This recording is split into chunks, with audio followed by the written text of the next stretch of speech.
Esse é o recado da Marquespan, Gamba. Sabe o que eu estava pensando aqui, Bruno? A questão a mensagem que o Grêmio está passando para o cenário nacional, né? Luiz Castro, agora a chegada do TT, o torcedor, e é legítimo que isso aconteça, o torcedor ele vai começando, Guimarães, a criar expectativa, né? Vai aumentando a expectativa, vai aumentando a régua, né? O Grêmio está passando uma mensagem de efetivamente mudar o patamar. Isso me serve. Olha só, tentem entender a diferença. Isso me serve.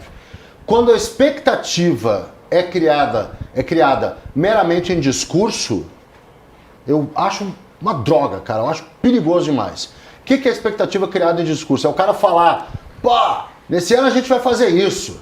Nesse ano a gente vai ganhar tal coisa. Nesse ano a gente vai montar um time grande. Somos grandes demais. Só discurso. Blá, blá, blá. Fala, né? Isso aí não interessa. Isso aí já aconteceu 300 vezes aqui no Rio Grande do Sul. Só falar. Quando a expectativa é baseada em um certo silêncio e em atos, em contratações, em fazer as coisas, opa, é uma coisa mais legítima. Eu não gosto muito de discurso no futebol, tá? Eu acho que o discurso serve muito para medir termômetro de torcedor. Vamos inflamar o torcedor, daí vem com discurso, e vamos esfriar o torcedor, também vem com discurso. Não gosto muito disso. Eu gosto do trabalho, eu gosto das coisas que são feitas. Mas eu vou te falar uma vez. Só para finalizar rapidinho, claro.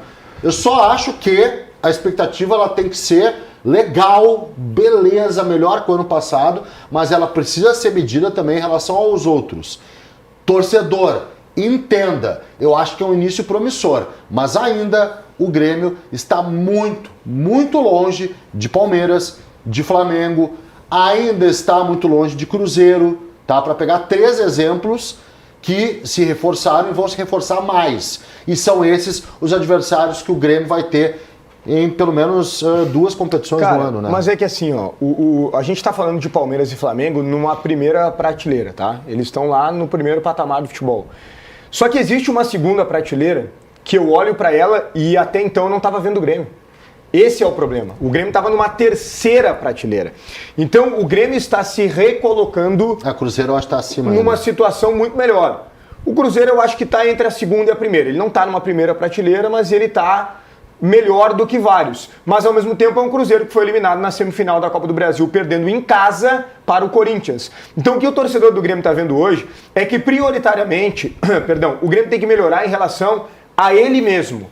Porque o Grêmio observou o Vasco decidir uma final de Copa do Brasil, o Corinthians com todos os problemas do mundo, o Fluminense, que também não tem um baita time, chegar numa semifinal.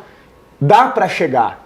É possível ser campeão mesmo com Palmeiras e Flamengo jogando essa bola toda.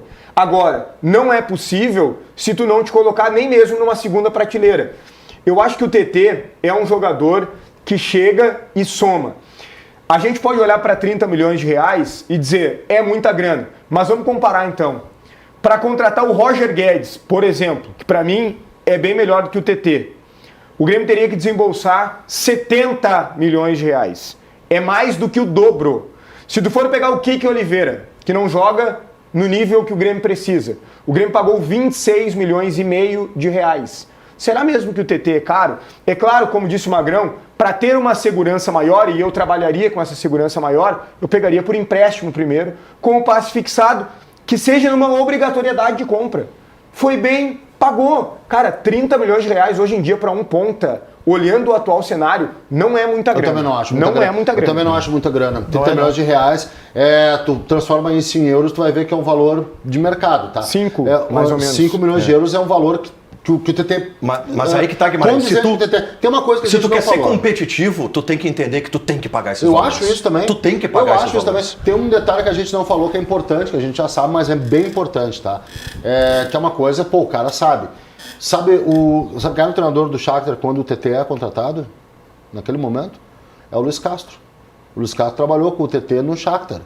Então talvez essa transformação do TT meia seja uma coisa. O Luiz Castro chegou no Filipão, chegou no pessoal Pelé e pediu o seguinte, olha só, tem o TT, alguém disse, o TT não é meia. Não, mas eu sei como utilizá-lo como meia, porque eu trabalhei com ele desta forma. Importante porque isso aí, hein? Importante esse teu ponto aí, Guimarães. O único momento em que eu acho que o TT foi meia, tá? Tava procurando aqui, não foi meia no Galatasaray, não é meia no Panathinaikos, mas eu nunca vi ele de meia. Mas nunca vou te falar, vi ele de Guimarães, meia. Eu mas acho ele- 5 milhões de euros, ô Luiz, totalmente tranquilo pelo TT. E outra, ele não de pa- boas. e outra, ele como meia ele não vai passar vergonha, não. O que que precisa um meia? O que precisa um meia? Tudo depende do Cérebro. estilo de jogo. Cérebro, que ele não é burro, ele é inteligente jogando. Força, ele tem. Qualidade técnica, ele também tem. Ele pode jogar ali tem que ter sim. noção de espaço do meio-campo, né? Que é diferente. Lógico que a gente prefere ele de beirada.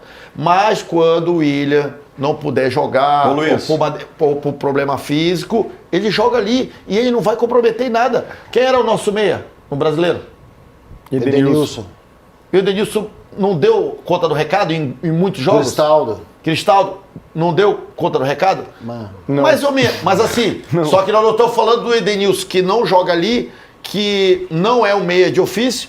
Aí não estou falando do TT, que realmente é um jogador que pode jogar ali, quebrar um galho, e ele não vai passar vergonha naquela posição. Eu, com base nisso que o Guimarães lembrou aqui, eu quero dar um crédito ao Luiz Castro. Claro, e eu acredito acho que que sim, o Luiz Castro pode potencializar o TT por ali. Em que pese a tua informação e a tua pesquisa de que hoje ele é um jogador de beirada pelo lado 13 direito. jogos, 13 partidas isso. que ele começou, 13 jogos. Mas eu no quero ponto dar um direito. crédito Gamba- pro Luiz Castro que ele é capaz sim de fazer com que o TT consiga ser esse jogador pelo meio. Ele só foi meia, como disse o Guimarães, no Shakhtar, mas era com o Luiz Castro. Então esse é um ponto realmente que é bem considerável.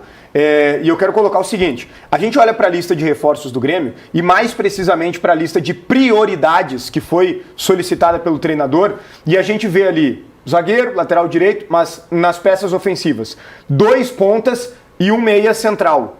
O TT pode fazer o Grêmio não precisar contratar um jogador. Verdade. Um time que tem limitações Verdade, financeiras. é isso aí. Se eu tô Verdade. falando de um meia e 2 pontas e eu falo que o TT faz 2, eu preciso de 2. E ele O TT faz, Bruno. 2 e eu preciso só de mais Ele um ponto. faz. Resolve. E ele Então faz. resolve.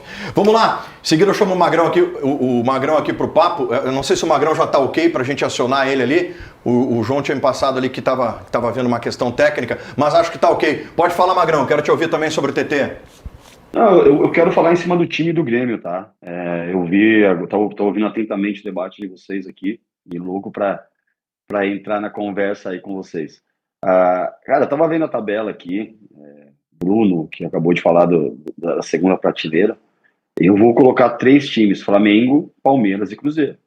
O quarto colocado, que tem a vaga para Libertadores, é o Mirassol, que eu acredito que não encaixou, tá? Fez um grande trabalho, muito por conta do treinador.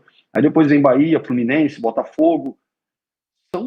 São equipes que, se o Grêmio se ajustar, não acredito no meio-campo com o Vila Sante, Arthur e William. Eu acho que é um meio-campo de muita qualidade técnica, mas não tem a intensidade, talvez, que o Luiz Castro vai querer para um jogo mais pegado, um jogo mais pesado, um jogo mais forte. Mas se a gente for pensar com o TT, como está montando a equipe do Grêmio, sim, dá para sonhar com uma Libertadores, sim, dá para pensar numa Copa do Brasil, porque a gente tá conversando durante a semana e a régua está alta, que a gente está nivelando por Flamengo, tá? Por Cruzeiro e Palmeiras. Quando a gente para e começa a olhar um pouco mais para baixo, o que tem de mais o Fluminense? O que tem a mais o Bahia? Tá? Então, eu acho que, tirando esses 3 ali, dá para começar as nossas equipes aqui do Sul tentar pensar em se moldar, em se estruturar bem, para começar a incomodar. Pelo menos beliscar a vaga de Libertadores, não passar o vexame, que o Inter foi muito feio, e o Grêmio também. Se o Grêmio não tivesse o Inter ali agrenalizado, ali, o Inter brigando para não cair, não foi um bom ano no Campeonato Brasileiro. Então, gente, dá sim tirar os 3 lá de cima lá, dá para fazer um campeonato melhor, dá para ficar numa segunda prateleira, sim, se a gente olhar a tabela e quais foram os clubes que ficaram terminar ali entre 4º e 8º no Campeonato Brasileiro. Colocado, Vamos muito lá. bem colocado. Eu preciso avançar Não, rápido. rapidinho mesmo. O torcedor do Grêmio, ele não pensa em ser campeão brasileiro, entende? Uma Copa, tu consegue eliminar Sim. o Flamengo, o Palmeiras daqui a pouco tu não precisa pegar os dois, ou daqui a pouco dá uma sorte e não pega nenhum dos dois. Então é isso, se colocar num segundo patamar para a possibilidade de ganhar uma Copa, assim como o Vasco quase ganhou e o Corinthians ganhou. Muito bem, rápido, A minha Guimarães, é rápido. de 5 segundos. Pesquisei TT com Luiz Castro. Meio de campo, do meio pra frente, o Shakhtar era um time totalmente de brasileiros, tá? Pela direita, Marlos. Pela esquerda, Sempre um ponta canhoto, já prestou atenção, pela direita. pela esquerda Tyson, destro. Rápido. Na frente, Júnior Moraes, que até fracassou no Corinthians, mas era no centroavante. O meia TT, beleza, esse do meio pra frente. E o segundo volante também era o brasileiro, com o Luiz Castro. Sabe quem era o segundo volante? Alan do time? Patrick. Alan Patrick. Perfeito. Vamos lá. Avançando para a nossa central, Leonardo Boff. Quem é o jogador do Internacional